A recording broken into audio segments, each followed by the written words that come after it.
think Mr. Rushik Karetiya, second session this is, and we all know him very well. So, without taking much time, let me hand over to Mr. Rushik Karetiya, man of material science, physics. Rushik sir, over to you. Thank you so much, sir. And Jai Sachidanand, all of you. Please confirm my voice is audible to everyone. Please confirm. Yeah. Okay.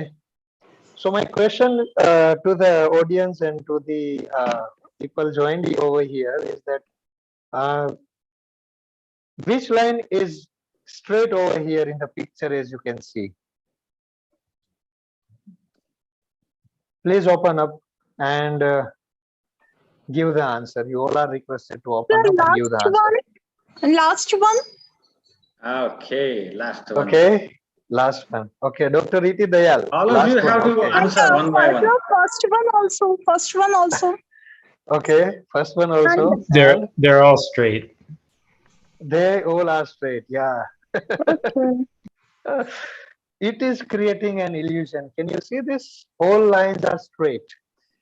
If you use a measure tape and the distance between them, even on the screen, you will be able to identify that all the lines are straight. But see And how they are beautiful parallel to it is. All are parallel to each other.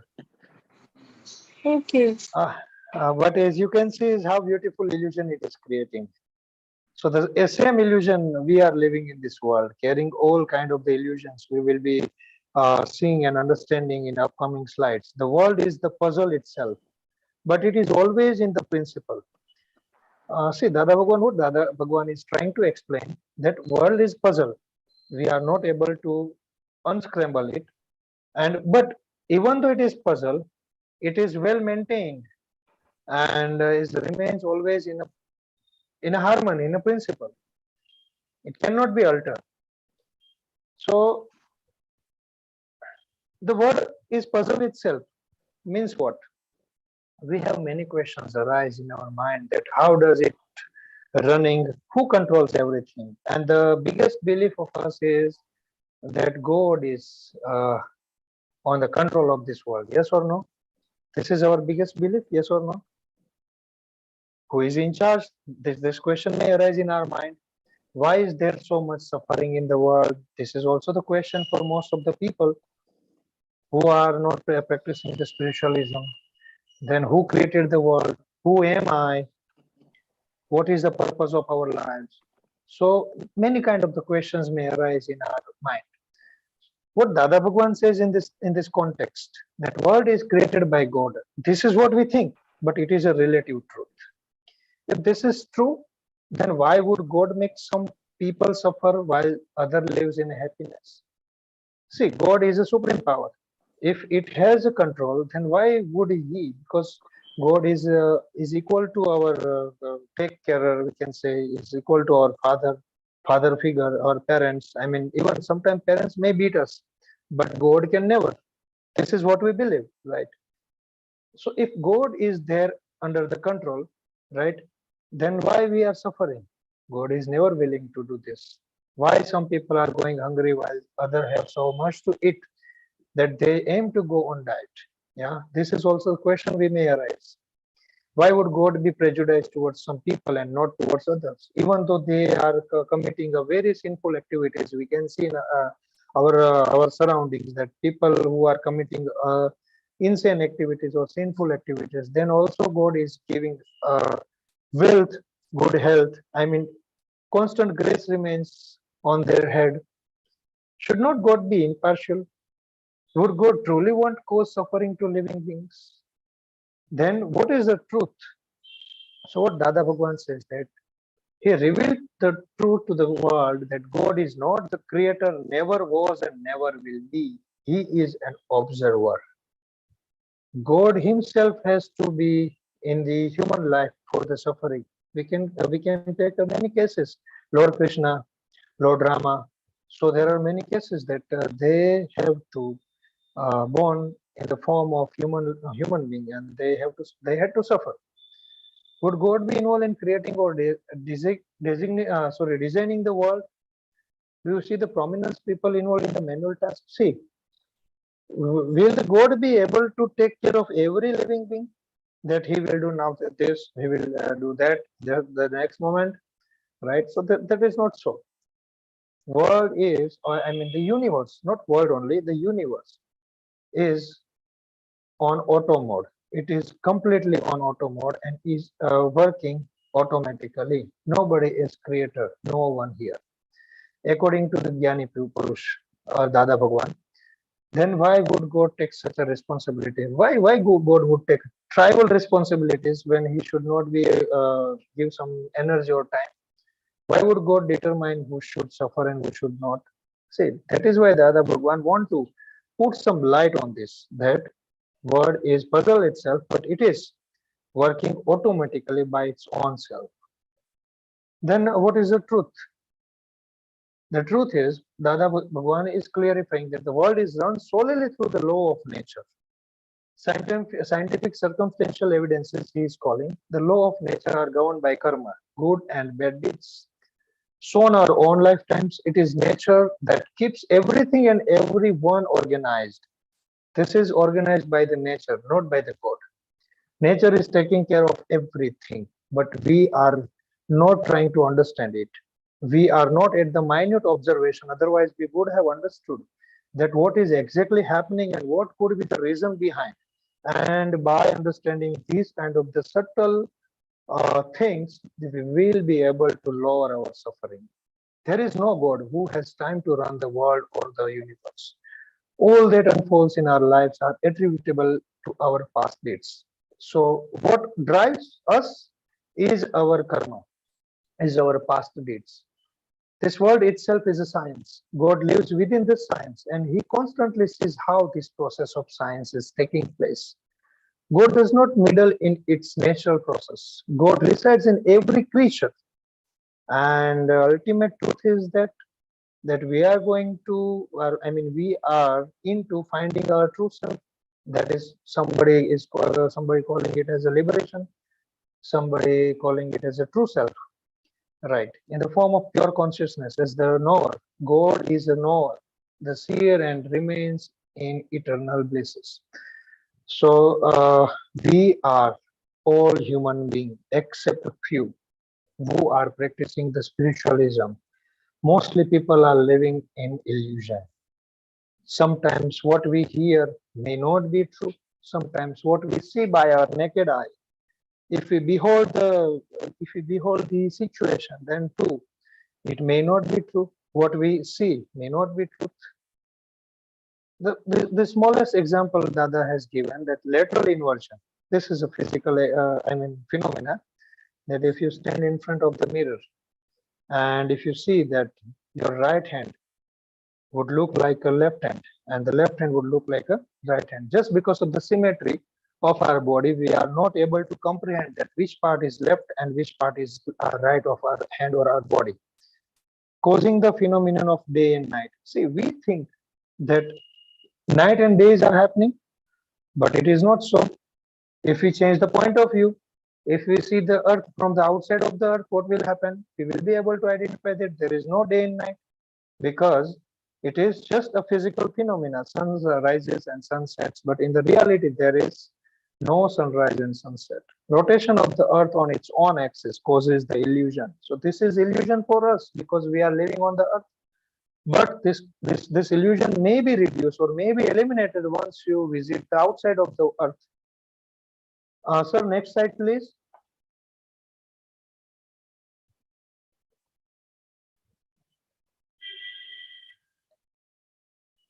Yeah, thank you, sir. Nature creates an illusion by making somebody responsible for one's bad luck. This is the most common question, that why me? Why this is happening with me only? Why God has chosen me? Right? See, I don't know. There was one athlete and he was a good runner or footballer. I don't know. But he had written that once he was diagnosed by some incurable cancer. By some incurable cancer.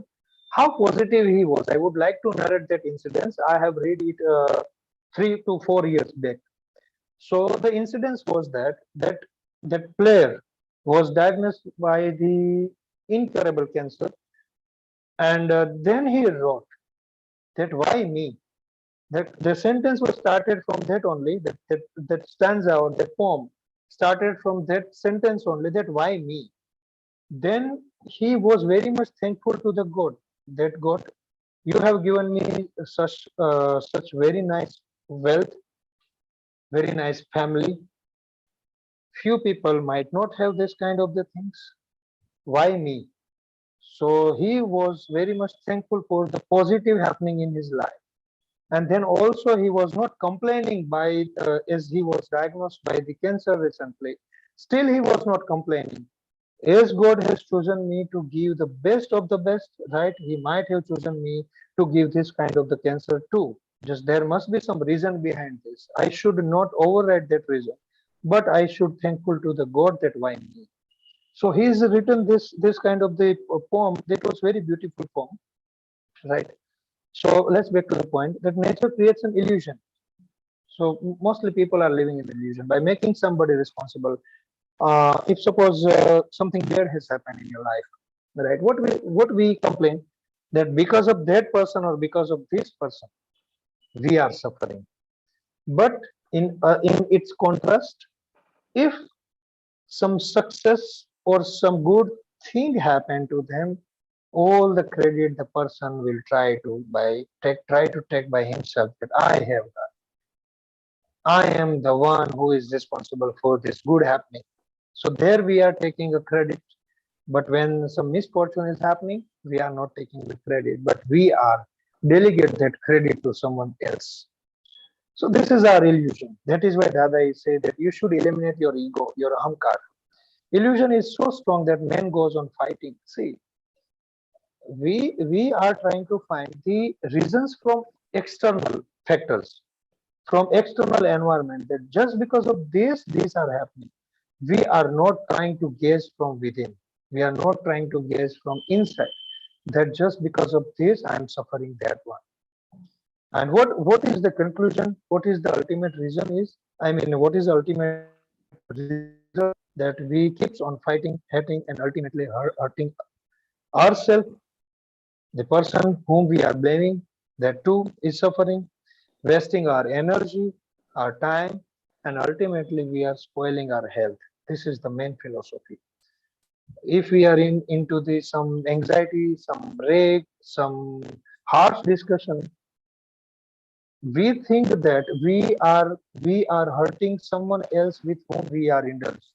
But actually the thing is that we are hurting ourselves. This is the main thing. But we are not focusing on that. We are focusing on other reason, other factors, external factors. And that is why, otherwise, see, no one borns unhealthy.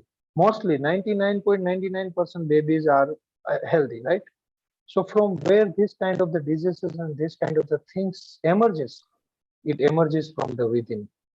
And the external doctors or external causes are just to relieve the symptoms or to suppress the effect, or external medicines helps to eliminate that effect or the cause, right? But actually initially it was generated from the within only, and where we are not putting the efforts to understand. Sir, please next slide. Yeah, yeah. Excuse me, Rishik sir. Ha. Your voice is little bit tearing. It seems like a radio sound. Will you please check all the connections, please? Huh? Sir, right now I'm having my microphone headphone, it is there. Okay. If you wish I can remove it. Because Yeah, hold. I hope.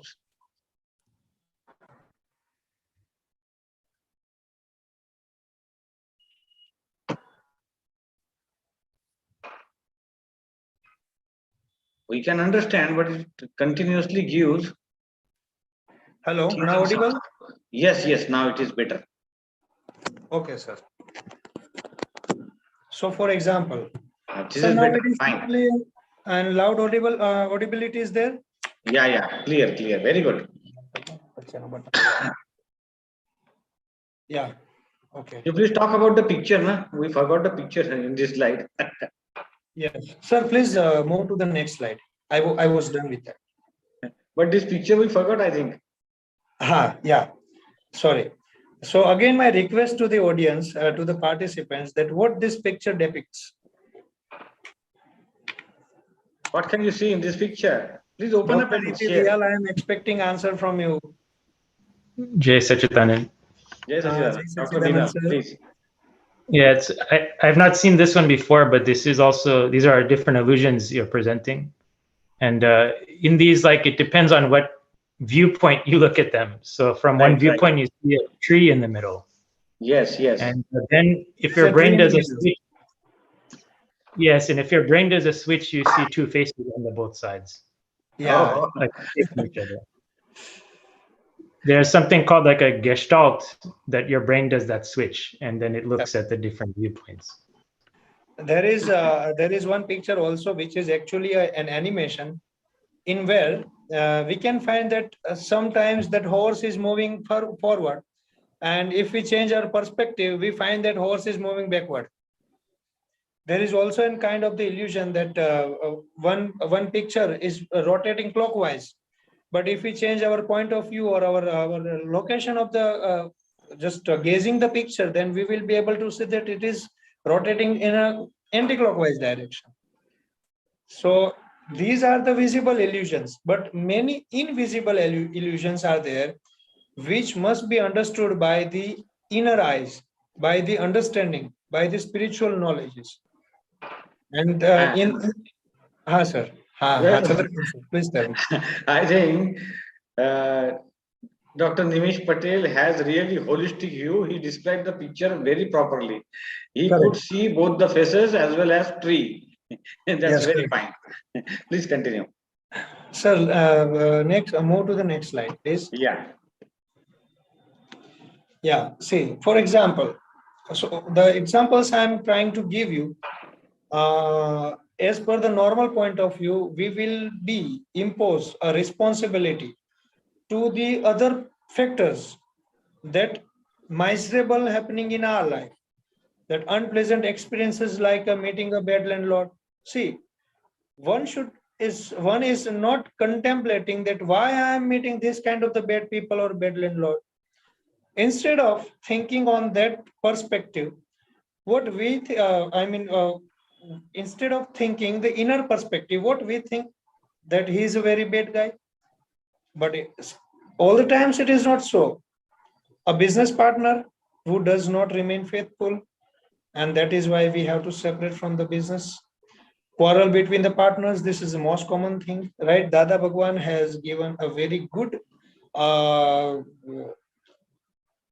theory on this too, that quarrel between two partners, that the relation between husband and wife. He has thrown a very good light on that, right? Even Lala sir is explaining in very well way, huh? Sir Chandrakant sir. Yeah. Yeah.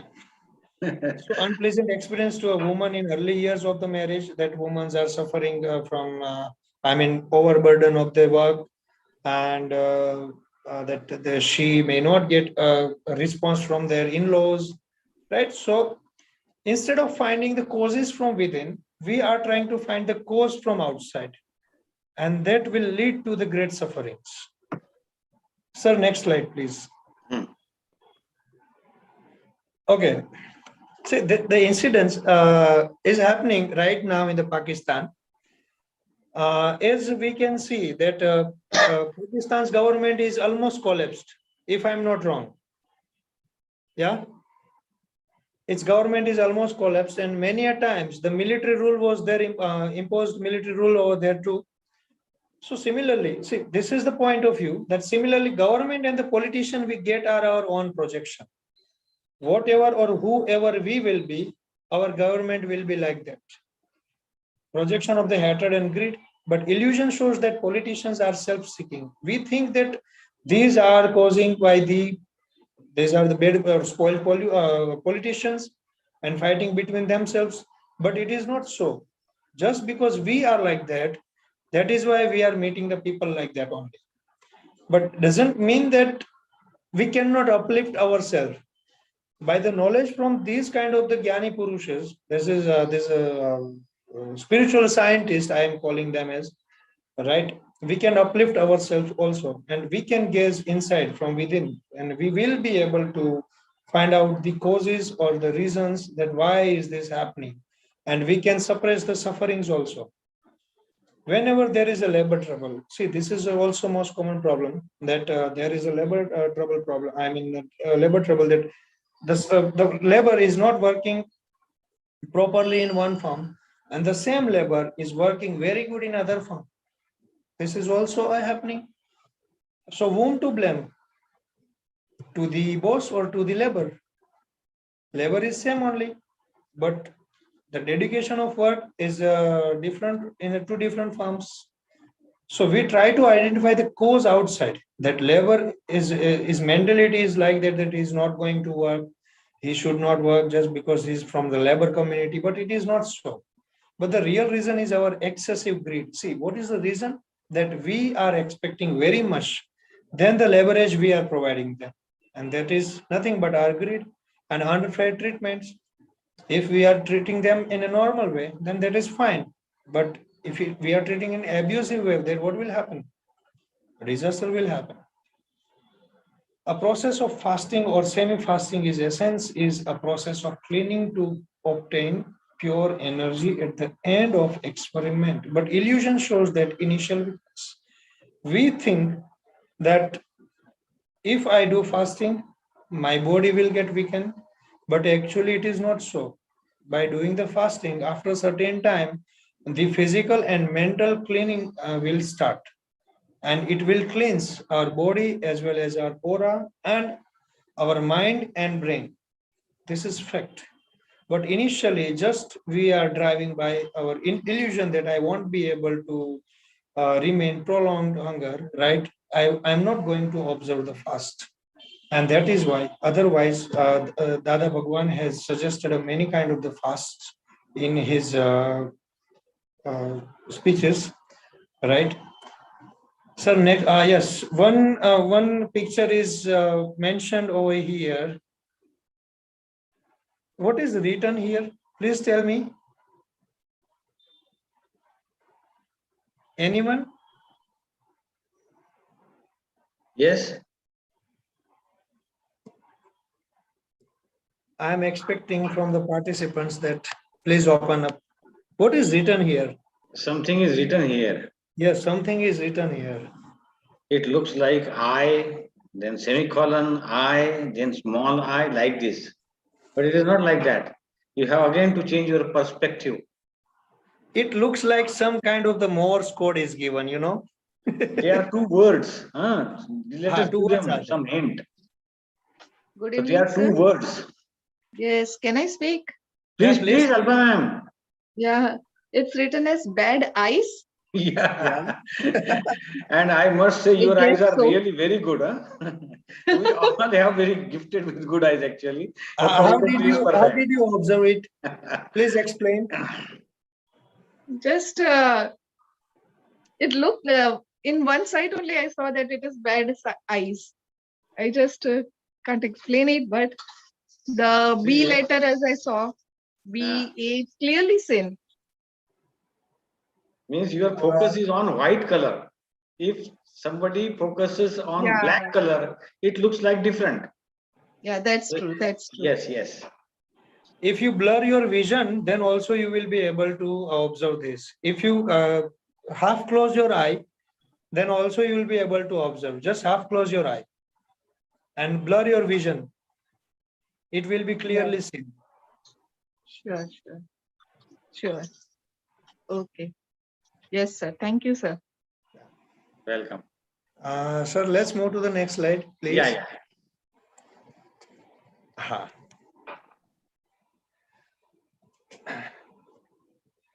Okay. I would like to narrate one incident. Suppose you are living in some society where high-rise buildings are there, and you are living in apartment, and some renovation work is going on. So obviously, renovation is going on. That means some drilling work is also there. The humming sound will disturb you. if it is prolonged up to midnight or more than that, it may disturb our sleep also. Yes or no? Yes, Chandrakant sir? Yeah. Yeah. So definitely we shall get irritated by that sound. Yes. Because that sound does not occur in harmony. That sound does not occur in a regular interval of time. And that is why we consider it as a noise. But think that you are visiting some hill station, and that hill station is having a beautiful jungle over there, right? And two trees are getting friction by each other, right? The same sound is being produced as you are hearing at your home while that renovation work was going on. Will you consider that sound as a noise? No. Of course, you will not pay attention even, because it's just a natural phenomena. So what my perspective was, that if you do not pay attention, then you will not be getting disturbance from any of the things. So what does it mean? That noise was from external environment or from your mind? Just your mind consider that noise is coming. So your mind started producing that noise. And hence you got irritated. But actually it is not so.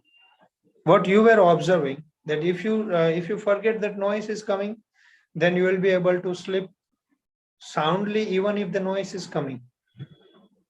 That is why infants or children who are not aware of that origin of that noise can sleep peacefully even though that noise is coming, because they are not aware of that, and they don't have that much sense developed that they get irritated of those things. So indisciplined traffic, noisy festivals, crackling during marriages and Diwali, all these noises and turbulences because of noise within us. Just because the molecules of those noises start developing in our brain, and that is why we feel like that noise is coming from outside. And just if you stop giving attention to that, you will forget it. Many times this happens, that marriage ceremony is happening just in our ground, right? And DJ is sounding in a very high pitch. We can sleep very soundly. It does not disturbing at all, just because the noise was in our mind. We did not try to let it out.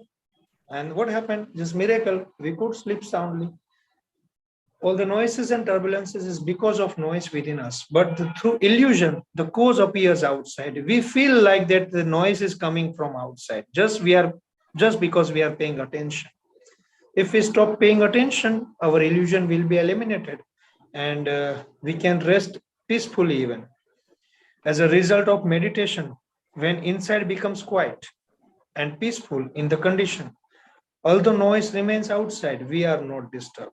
See, that is why our forefathers or our yogis are insisting us on doing the meditation. That meditation means we try to know ourselves up to certain extent, and definitely we will be able to lower our frequency of the thoughts. I would not say that we can control our thought process, but we can lower the thoughts, number of the thoughts, by doing the meditation. And we will be able to keep up to certain limit on the hold on the positive thoughts. And that is why we will be quiet and peaceful from the inside, from the within. And that is why if you will be quiet and peaceful from within, automatically your surrounding will be felt as a quiet. Even though you are standing in front of the crowd, you will be feeling the peace from within. That means you will be feeling peaceful from everyone. We interpret this noise as originating from disturbed mind and have compassion and goodwill towards them. This is called coming out of the illusion.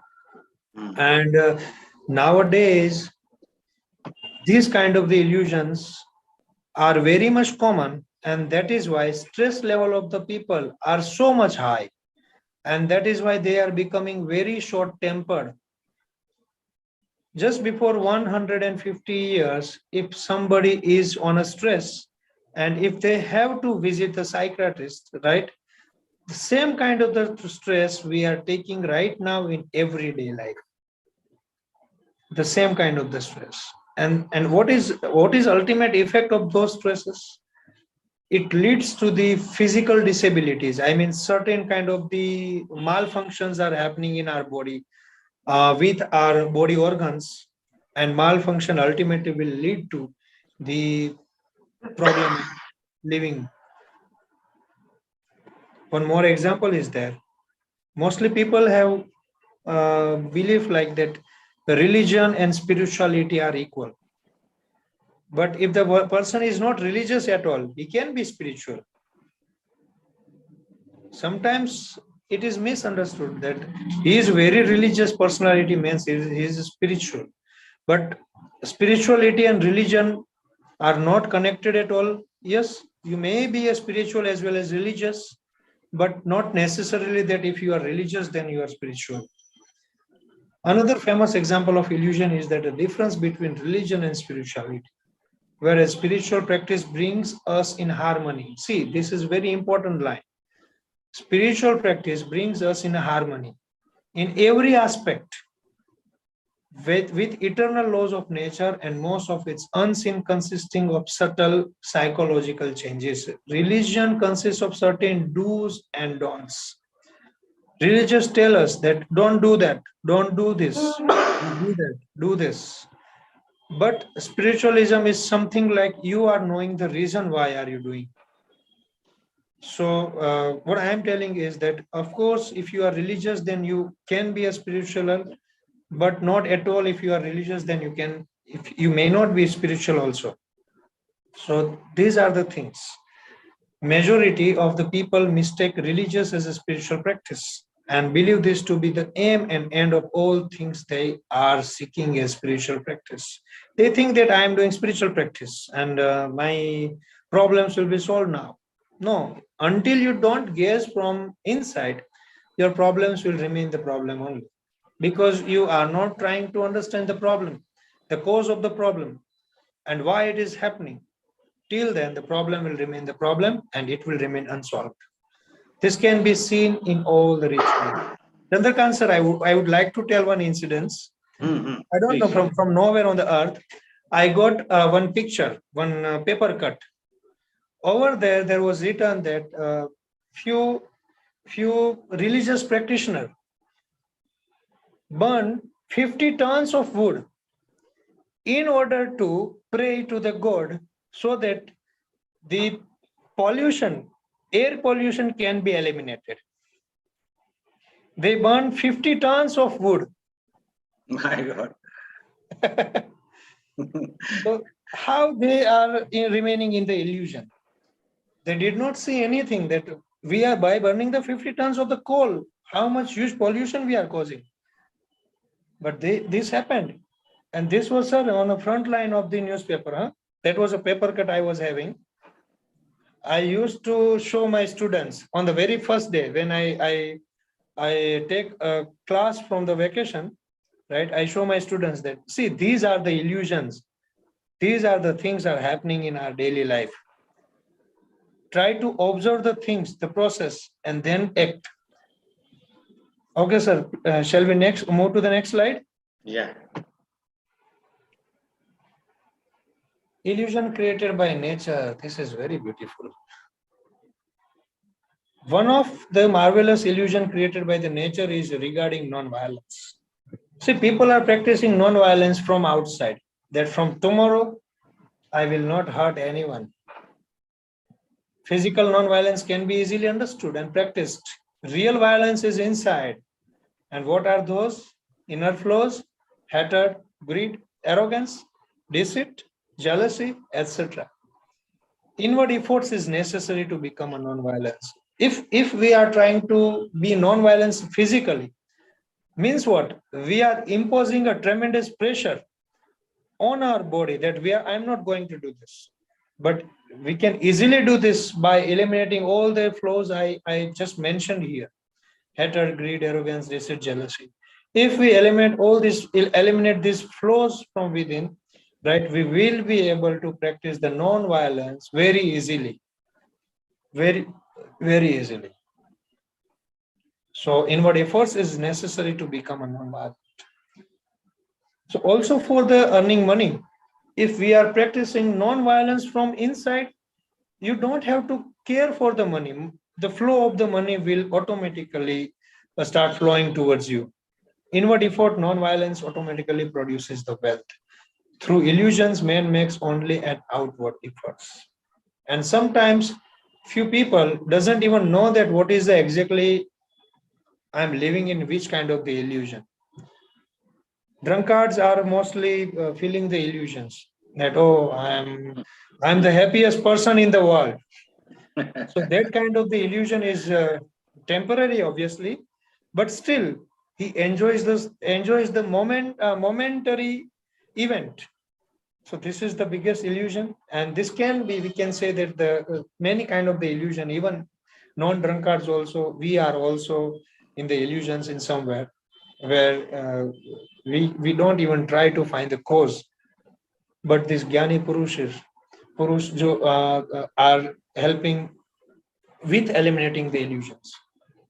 Sir, please next slide. Yeah.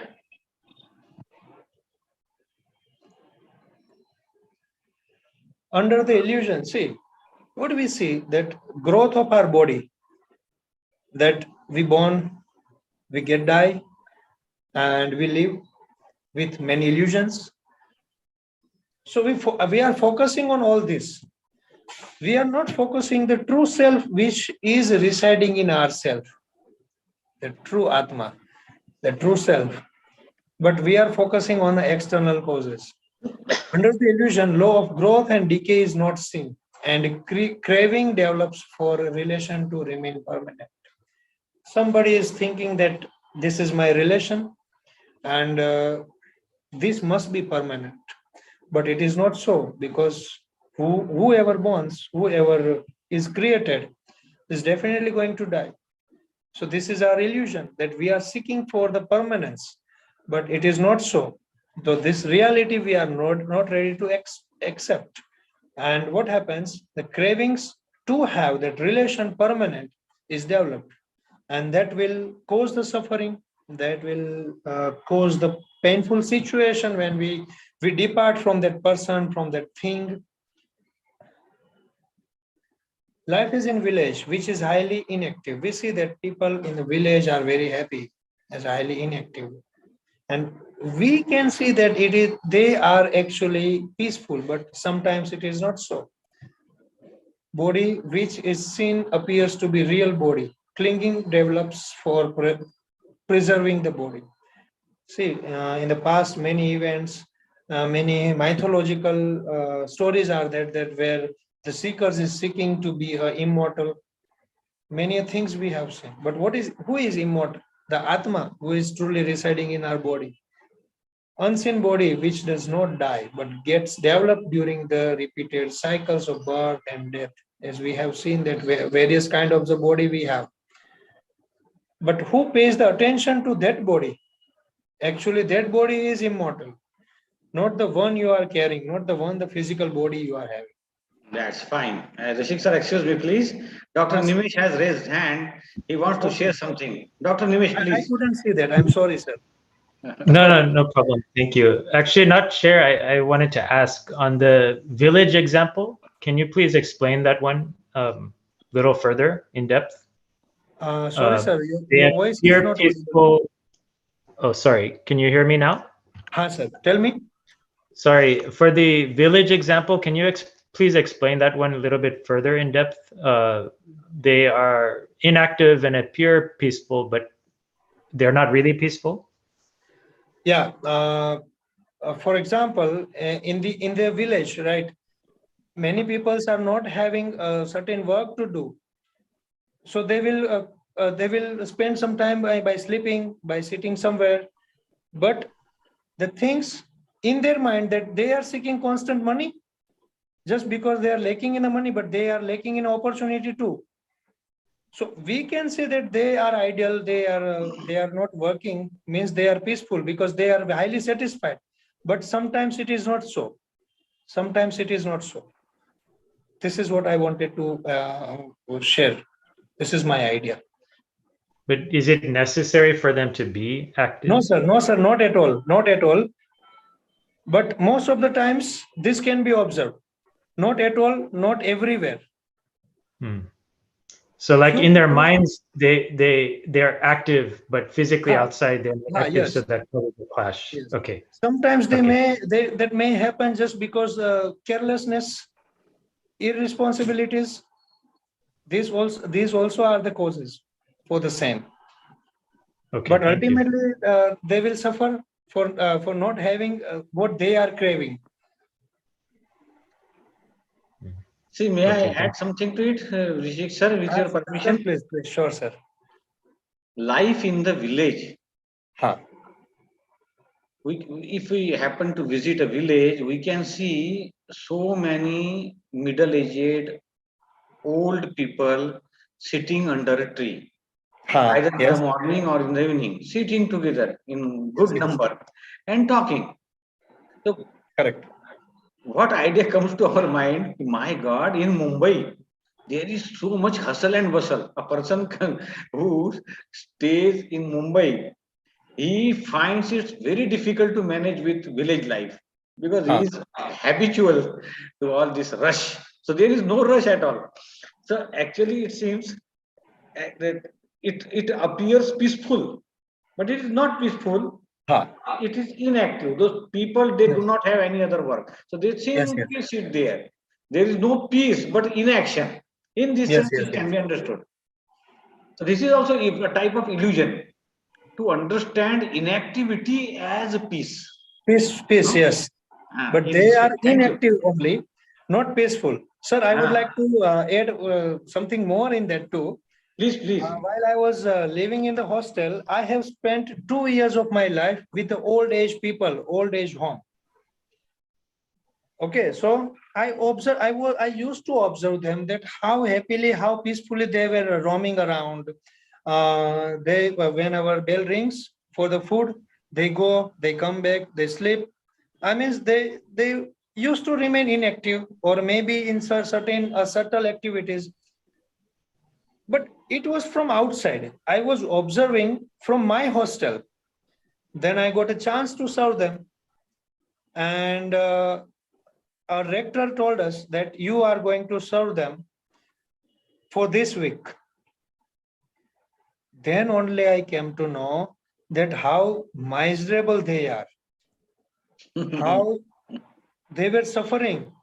Even they were fighting who will turn on the fan switch at this age, sir. Chandrakant sir. Yeah. That one fellow did not want to turn the fan on. One fellow wanted to keep the fan turned on 24/7, right? Yes, so in this tribal things, they were fighting. For no reason, they were abusing. Once those people, I was finding that they were very peaceful. They are spending very good time.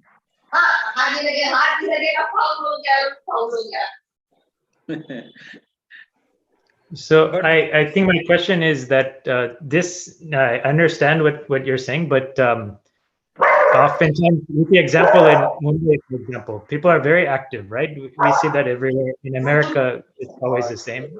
In our lives, often we're active, but a lot of that is because of the other illusions, like seeking wealth, and because we are clinging to the impermanent physical, we want to collect different material goods.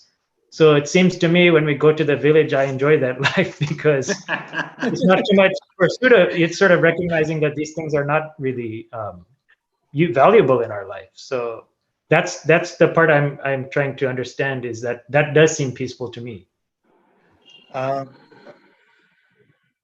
So in other words, like, okay, if we take a very extreme example, if we look at like a sadhu, somebody can say that they're lazy or not doing anything, but at the same time they have sort of realized what is valuable in life, and they are focusing their efforts towards that.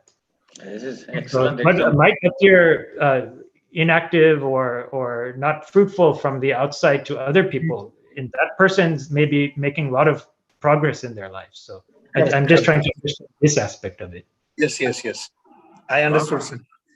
Wonderful. In that too, I want to add something.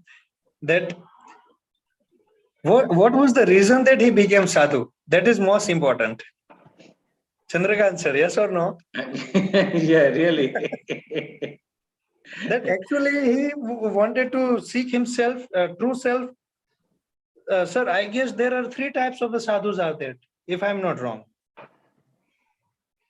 So we'll not be discussing on that right now. So under the, let's back to the point.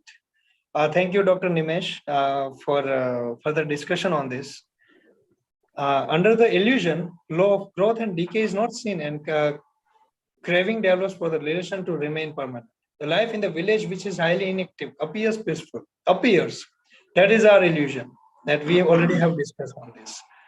Body which is seen appears to be real body. Clinging develops for preserving the body. Unseen body that is residing within, which does not die but gets developed during repeated cycle of birth and death. But we are not paying attention on that.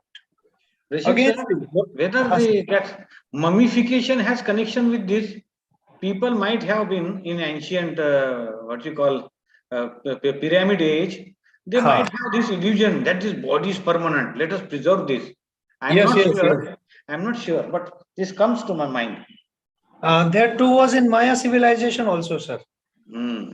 Yeah, that what their rituals were that they dig out that burials and every year, and they talk to them See, in thinking that our ancestors are with us only. So in many civilizations, this kind of the rituals or this kind of the practices have right, been seen, and already in few civilizations, I mean in few places, this is already going on. right. So attachment appears as a love. Someone thinks that I love these things or this person, but actually that person is an illusion, whether it is attachment or pure love. This is also a kind of the illusion. And if it is not love and just an attachment, right? Maybe in the future we develop or some disaster may happen. Mostly this happens in the relationship that we feel like we are in love with someone or it is so called love at first sight, right? But it is just an illusion or just an attachment that I am in love with that person. See, I'm not denying that true love is not happening or platonic love. This word is very beautiful. I like this platonic love. This may happen in the couples, and prolonged and lifetime understanding also develops between the couples, but it is rarely seen. If it is attachment, and what our illusion is that it is love, and that relationship may not longer last longer if the proper understanding between two people is not developed.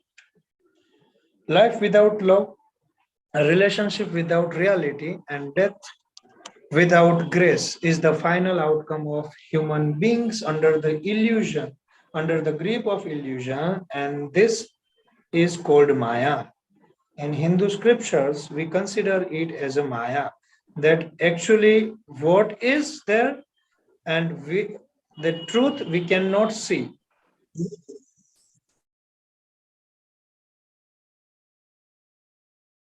Well, can we discuss this once again?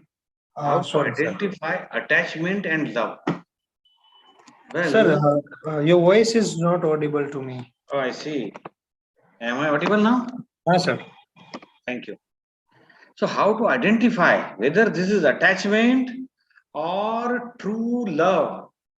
Because if it is attachment, in course of time, it will turn to aversion. It will Correct. turn to hatred. Hmm. And if it is real love, my God, what to talk real love? Shakespeare has written, I love thee with all thy parts. So this quotation itself gives definition to some extent of a true love. So how to identify this true love also? Well, when grandmother, while talking to grandfather, praises him, thanks him, expresses her gratitude, we can say it is really true love, because love does not become old with the passing of time. It is always fresh.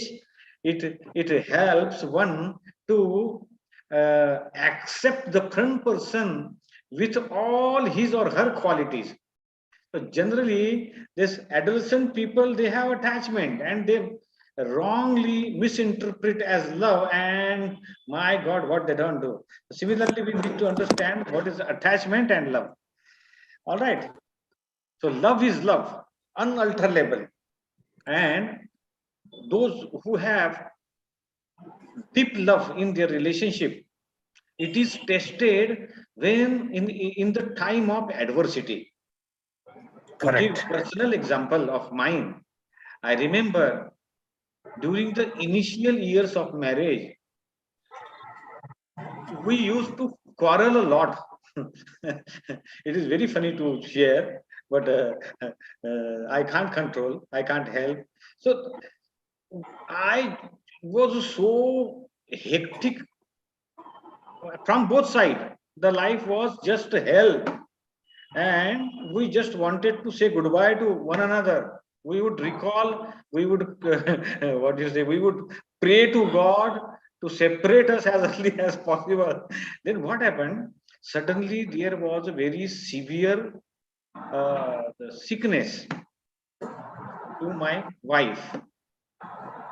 She was severely sick even though she was conscious. So for 6 months I attended her, served her, and that made her to open her eyes. And then she realized, my God, what is it? And from that time, we truly became true friends. And now the 22nd year is going on, Rushik sir. Huh? So this happens. Attachment and love. Please continue. Even sir, I would like to add something in that. Please, please. That if it is a true love, then instead of hatred growing on, the bonding becomes stronger day by day, Very good. and it lasts permanently till last breath. Yes, yes. Yes. So this is the thing also. But you narrated very well explained, sir, your own experience. So our Thank you so topic much. illusion comes to an end here. If any discussion is required, please open up yourself and share your views, or if any question is there, please ask. It is really very strange that 99% people are under illusion, and they have created bundles of illusion. And when illusions are broken, they feel very, very sad. Any question from participants or any addition from their side? Lala Bhai is with us. Can I request Lala sir to add something to illusion?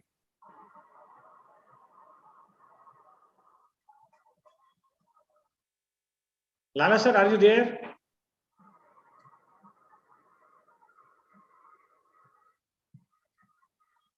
Please unmute.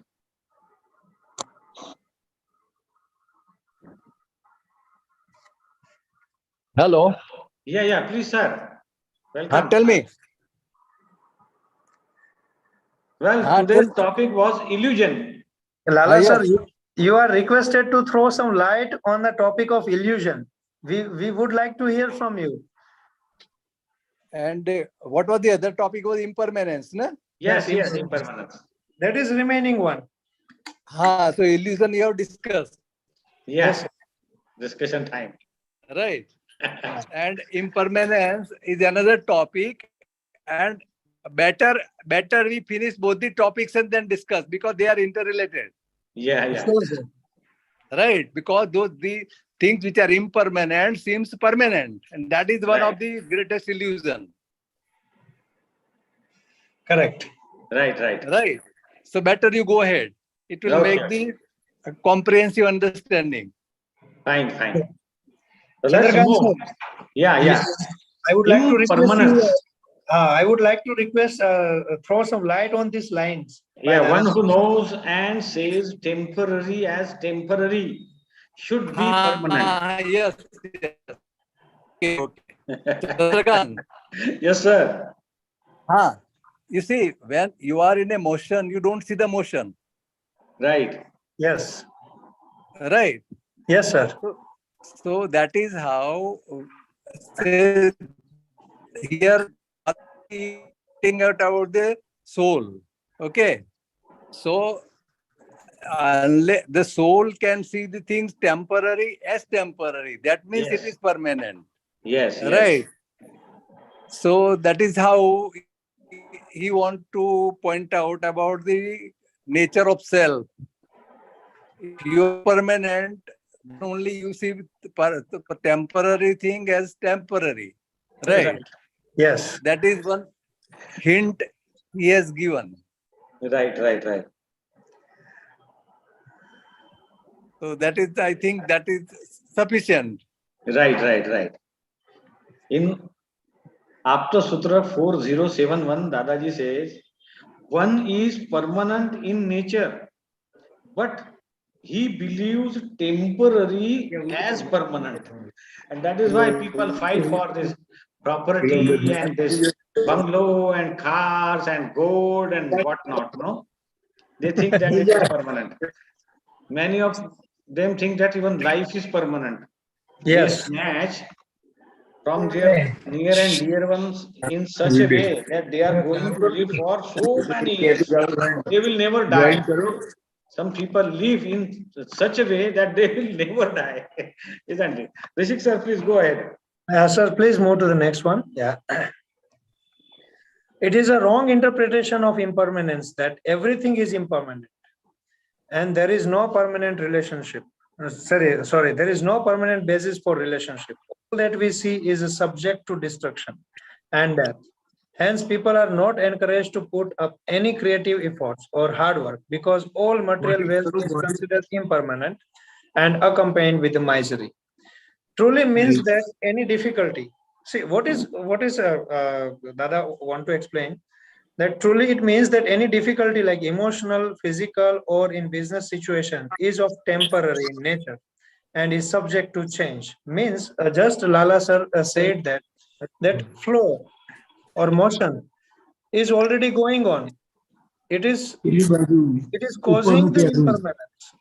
That if this is happening, so it will not last longer. If that is not happening and you want to cling to that, it certainly will happen. So in case or in the world of impermanence, you cannot, sorry. Please So continue, Rishik sir. sometimes we put more emphasis on the impermanent thing to make it permanent, and that will lead to the sufferings. And that is our illusion that this should or this must remain permanent with us, and that will lead to the greed. That will lead to the greed, or that is a kind of the greed we can say. In the last session, we have studied about the greed, but we can relate the greed over here too. Many of the natural processes are cyclic in nature, means that comes and goes. We cannot keep a hold on that. Hardly we can have a 2% or 1% on a hold on a situation may be happening in our surroundings. Otherwise, everything is running according to the law of nature. And in that, we would like to keep a hold on things which is driven by the nature, and ultimately it leads to the suffering. So many of the natural processes are cyclic in nature, subject to the law of growth and decay. Concept of impermanence has to be treated by determining the limits, direction of change, and function of time. Yes. It will last up to a certain time. It is coming, it is going, right? So we should not be clinging on that. Right. Sir, please next slide. And to become unhappy. Yes. Yes. Yeah.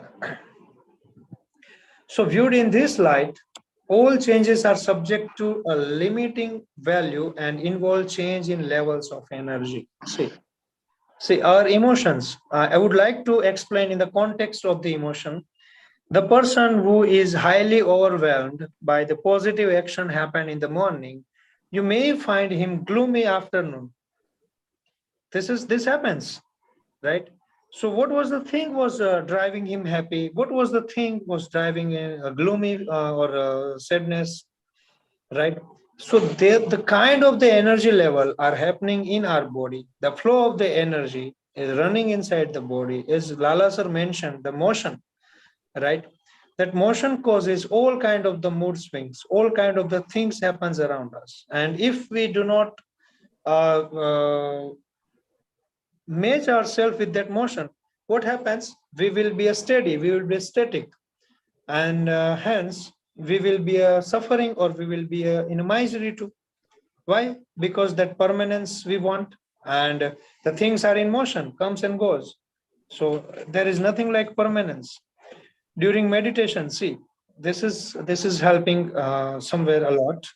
That meditation, what we do, we try to lower the number of the thoughts in our mind, and while we are doing the meditation, we exactly are charging up our mind and body. So the flow of energy is rising in our body, and that is giving a pleasant experience. But in the contrast, if I say that, if what if I am practicing anger, it will drive my energy, it will lower my esteem, sometimes immunity too, right? So all the things are nothing but the energy levels or a constant energy flowing within. During meditation, energy level changes their direction and go upwards, whereas in a normal life they go downwards. And in a biology class 11th, I am not a biology student, but I have read that when there is 100% entropy, person dies. I mean, doctors are knowing very well here. It is a term in biology. Entropy means randomness. When there is a maximum randomness, there will be a infunctionality in our body, and ultimately we will die. No, This I is didn't understand this. Please repeat and explain, sir. yes, sir. Sir, entropy means this is a physical word from the physics, right? Okay.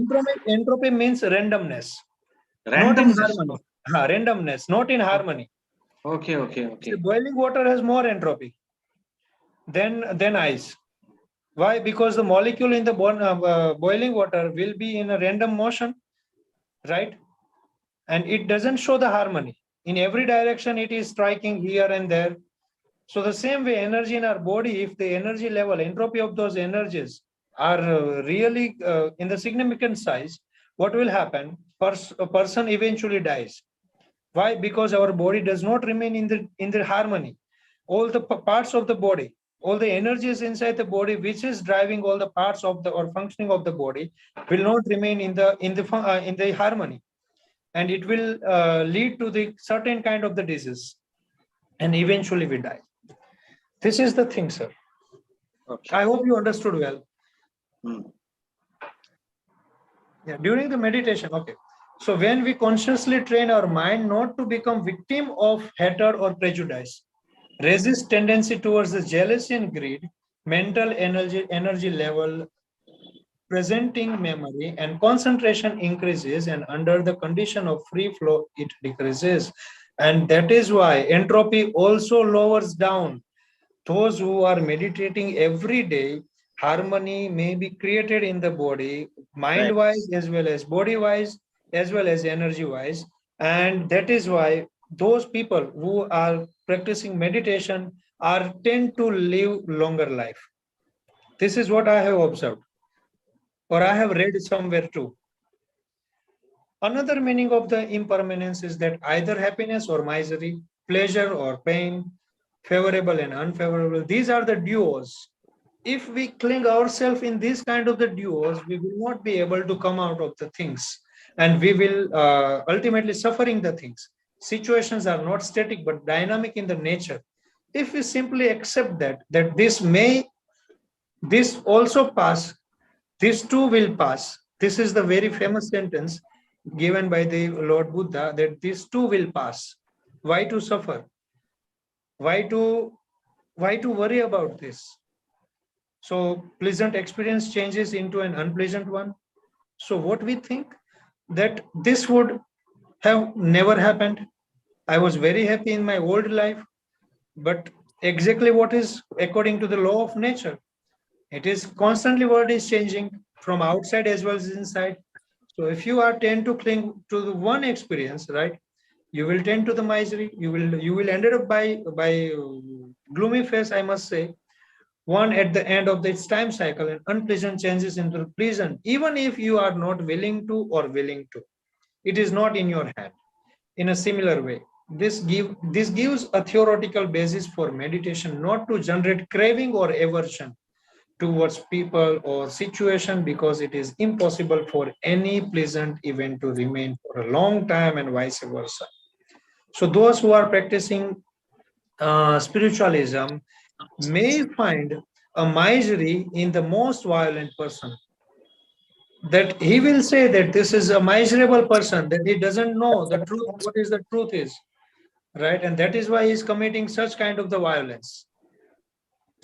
So the Sadgurus or these true saints may find a misery in the cause that he is committing. Even if we do not crave, a pleasant situation will come at the end, an unpleasant one, and the unpleasant cannot be avoided however strongly we wish. Oh, By remaining neutral during an unpleasant, see, this is very beautiful phrase, I must say, that if we understand and if we keep in our mind and if we apply in our life, right, 60 to 70% of the misery we can eliminate from our life. That by remaining neutral during an unpleasant event, trying to do so, nature produces strong life currents to bear a painful situation with progressive ease. And this strength becomes useful in good times to resist craving. This is very beautiful. That if we remain impartial and irrational, that then nature will help us to face the unpleasant situation as well. And at that time, we don't suffer a lot as compared to the others. This is very beautiful. So next slide, please. Okay. Understanding the concept of impermanence leads us to the freedom from craving and aversion and establishes the human beings into a spiritual center line. So this is the main thing, that we can turn towards the spiritualism. That if we start understanding the impermanence, right, we are on a right path, which is the essence of existence, alternatively known as love. One more interpretation of the anitya. Anitya means, this is a Sanskrit word, right? And it means impermanence. Is that everything in the nature outside and inside is in a constant state of flux. So instead of remaining at one place, we should remain in the motion too, supported by the vibratory motion, as I explained, the energies and all the things throughout the eternity. So the vibrations can never be the same, right? This state of flux generates infinite number of the patterns of our of behavior, mood, sensations, relationships, experiences, etc. Why? Just because of the vibration is driving all the feelings, all the abstract feelings in our body, each one distinctly different from its predecessors. See, we cannot practice the anger, same amount of the anger as we did in the last time. We cannot be happy same as we became last time, because there is no amount, and we cannot be happy as same amount as we did in the last time, just because these kind of the vibrations are not same every time. It is constant in motion. So this vibrations are driving us, and our moods and our sensation, all the kind of the behavior, right? These vibrations are driving, and hence we cannot have a same kind of the experience every time, even if the situation is the same. Sir, please move to the next slide.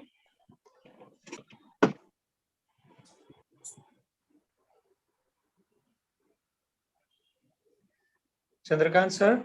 Ha. Anitya means non-repeating, wave-like nature of pleasant and unpleasant experiences. Entire concept is meant to come out of attachment, one of the principal causes of misery and suffering. The most important interpretation of Anitya is that all pleasant and unpleasant experiences are caused by nature and have a creative purpose. So these all are being driven by the nature only. If we are trying to keep hold on this, then no one but we will be only in the misery and we will be only in the sufferings. Yes, sir.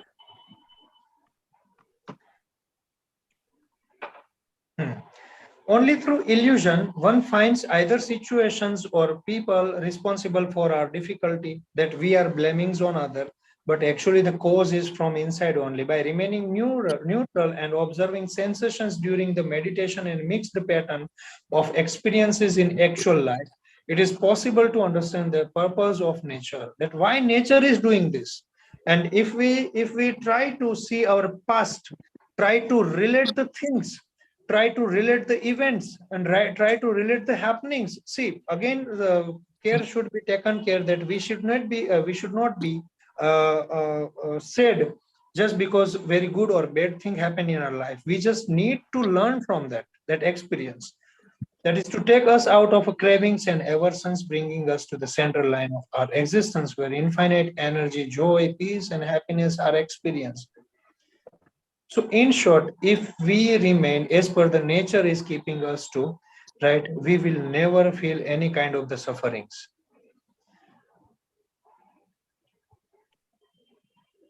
Thank you so much.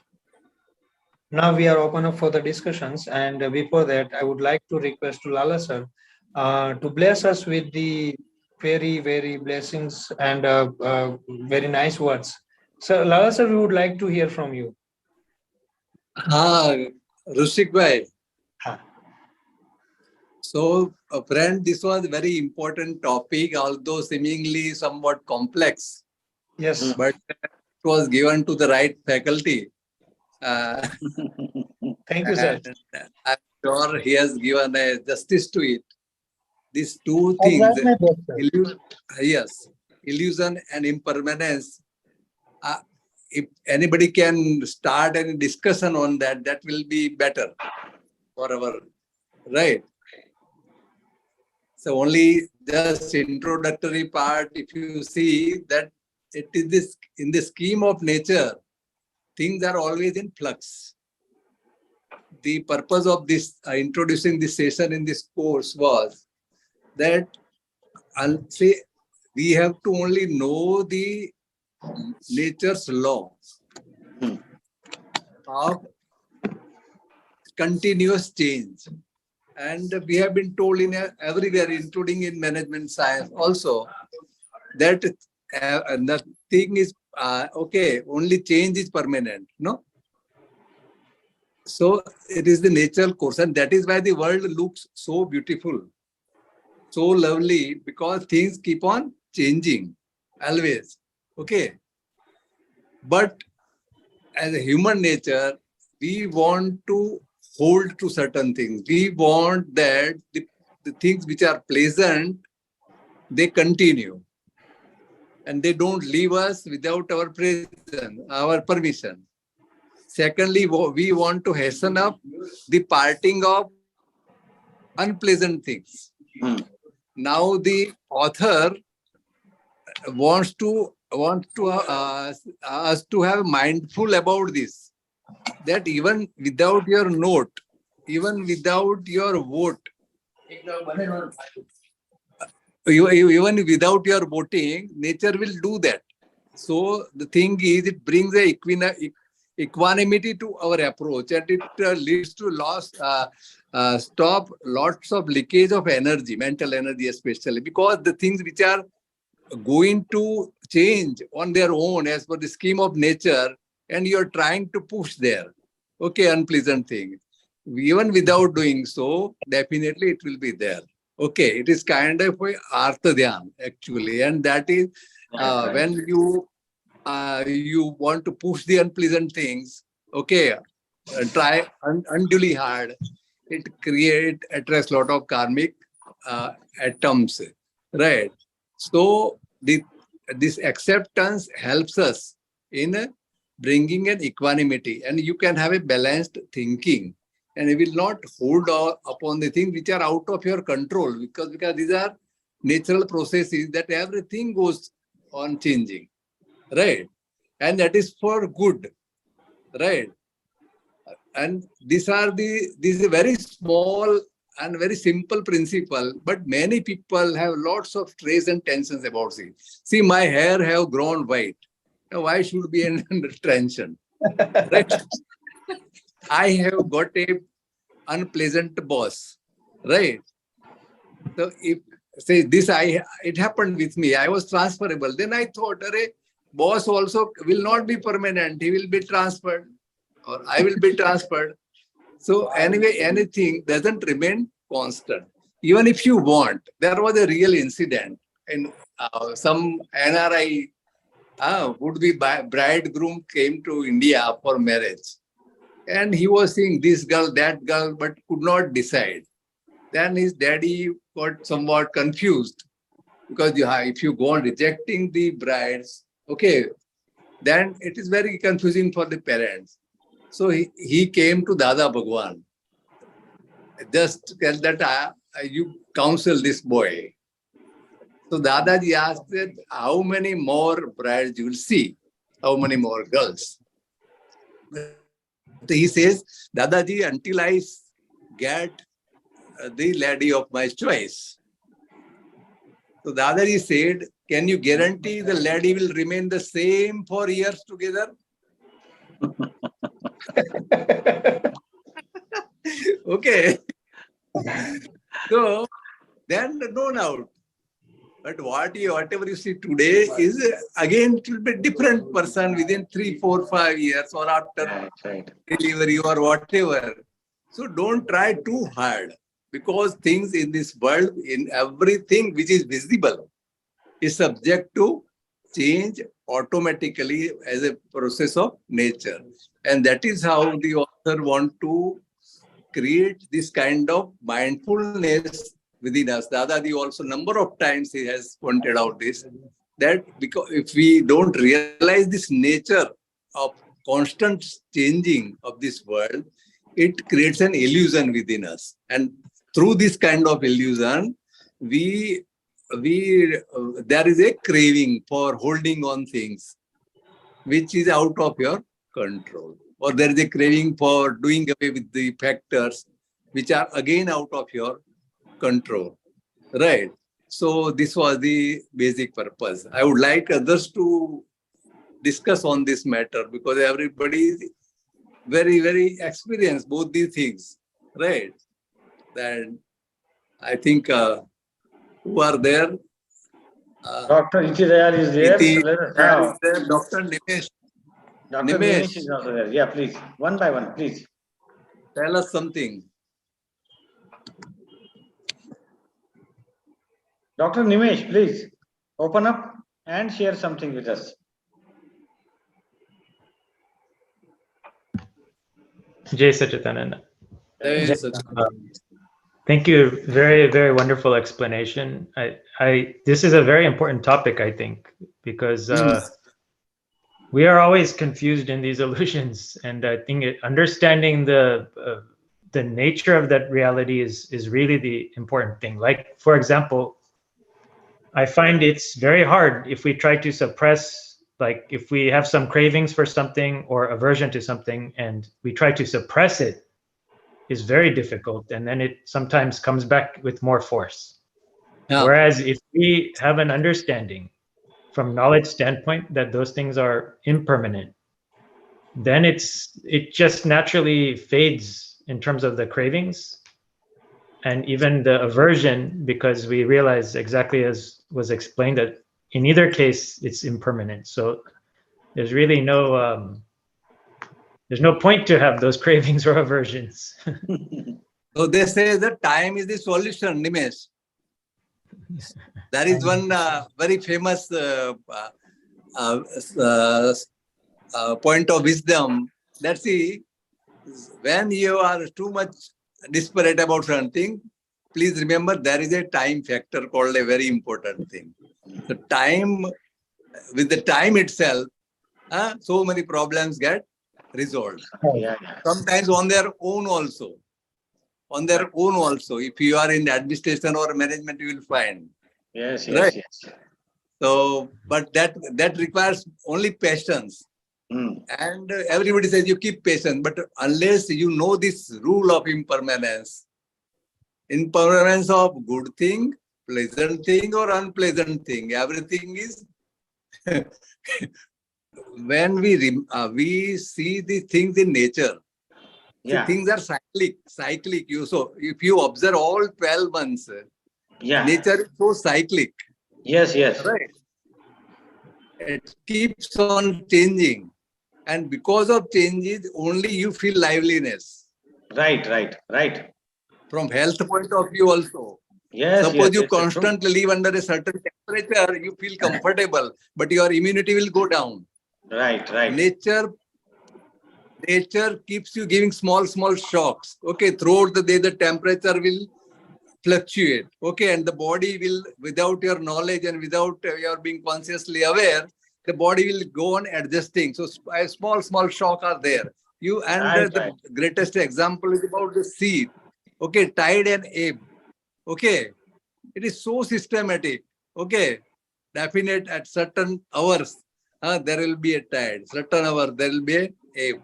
And tide also, if you think, oh, if tide continues within 1 hour, the sea has come up by 1 feet. So what will happen after 10 hours? Now, nothing like that. Okay, after reaching certain 1 or 2 feet, it will again start receding. Like that, everything, if you see in the life, right, will follow the pattern of tide and ebb. Okay, and that simply that understanding gives us so much of solace and wisdom, I tell you. And you can observe all these things, right? So that is it's a great blessing of Mother Nature. This concept of impermanence. It's a great blessing. And so here the point is that we can review individual illusion. Okay, illusion is not for everyone. Different people have different illusion. What illusion is due to ignorance. Okay, through the level of your ignorance recedes, the illusion also recedes. Like that it is there. So this is a very wonderful journey, right? Okay. Anybody else want to add something? Thank you, sir. Yes, Shaila still I have Munshi madam is with us. Shaila ma'am. Oh, Shaila Ben is there. Hela ma'am is there? Yes. Ma'am, please open up. Shaila Ben, Bless us with your words. Jai Los Sachidanand Angeles. to Los everybody. Angeles, yes. Jai Sachidanand. Sachidanand, ma'am. Nice to see everybody. It was an excellent discussion. Much like Dr. Ithie, I do feel this is, despite having been initiated for so many years, this is a topic that every day you have to continually remind yourself and create a sense of inner awareness. Because like you said, Lalabhai, life will have ebbs and tides. There will be ups and downs. There will be phases and chapters that sometimes when things are okay, then we can very badly come back into that illusion. So we have to be constantly reminding ourselves of the difference between the permanent and what is impermanent. So a wonderful presentation, and I'm so grateful for all of you. Thank you so much for sharing. Thank Great. you very much, Shaila. Dadadi, Chandrakandi, Kanu Dadadi referred ones that Shaila Ben has undergone so many experiences like this. Yeah, yeah, yeah. Right. I still remember. Right. Yes, Shaila Yeah, has true. undergone so many. you know, I And wisdom found has gone. Lalabhai, the only way to keep all of that from coming and permeating us all over again, because we are living in some very, very intense times. Things are moving so quickly and so furiously as a dynamic environment that the only way to really stay focused and centered is to do the Nididhyasan. Right. That is the most powerful way to keep ourselves centered. So anyway, thank you so much for sharing. Jai Satchidananda. Thanks a lot. Thank you very much. So nice. Huh, Chandrakant? Yes, sir. It's a wonderful experience. This too I shall had- pass. Yes, I am away from my home, so I think if there is some small disturbance, please pardon No, me. no, it's fine. It's fine. Thank you, This, Rushik. this Yeah. Thank time you will so also much. pass and you will be back to home once again. Huh? Yeah. This is also type of impermanence. Huh? Thank Thank you very thank much for you. joining, sir. Huh? With your blessings, let us conclude. Thank you very much, everybody, for joining. Next session will be equally interesting. Holistic parenting and husband and wife relationship. So please don't forget to join again. Thank you very much, Jai Satchidanand. Very Jai humbly proud of you. Take Thank good you so care of much. yourself. God bless us all. Thank you very much.